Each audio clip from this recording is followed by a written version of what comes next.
Hello everyone, welcome back to the channel. It's your favorite dream drive here, and we're about to dive into the adventures of supercars.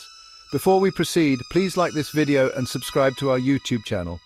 Welcome to the ultimate guide on mastering the art of drifting a supercar. We're talking about pushing these beasts to their limits, taming those horses, and making tire smoke our own personal masterpiece. Today we'll dive into the techniques and tips you need to become a drifting pro. From picking the right ride to nailing that perfect entry angle, we're covering it all. So strap in, crank up the volume, and let's get sideways. Alright, first things first, you got to have the right tool for the job. And believe me, not all supercars are created equal when it comes to getting sideways.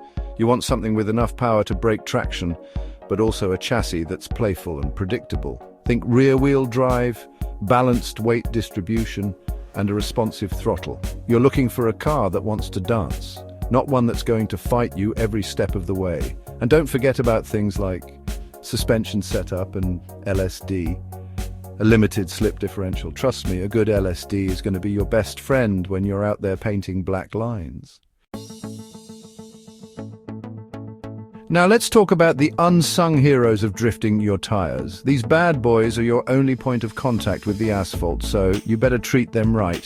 When it comes to drifting, you're going to want tires with a good amount of grip, but also ones that aren't afraid to let go in a controlled manner. Think about it like this. You want tires that are down to party, but they also know how to behave themselves.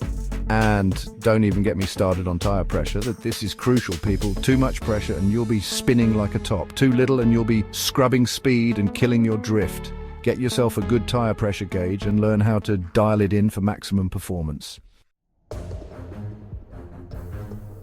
Now we get to the good stuff, initiating the drift. This is where the magic happens, people.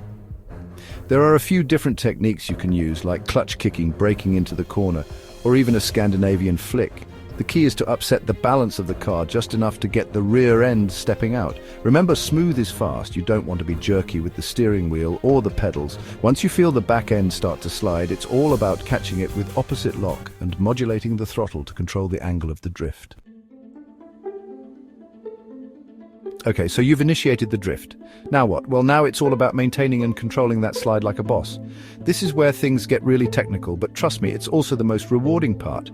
You need to become one with the car, feeling every little slip and slide and making micro adjustments with the steering wheel and throttle to keep the drift going.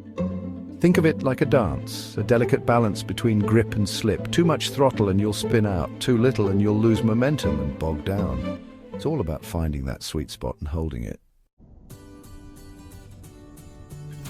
Now I know what you're thinking, Ken, this all sounds great, but where am I supposed to practice all this crazy stuff? And you're right, you definitely don't want to be trying this out on public roads. Find yourself a safe and controlled environment like an empty parking lot or a racetrack with plenty of runoff area. Start slow, get comfortable with the feeling of the car sliding, and gradually push your limits as you gain more experience.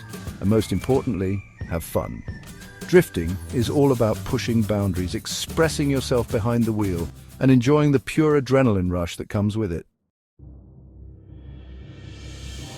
Thanks for watching. Remember, practice makes perfect, so get out there and start drifting.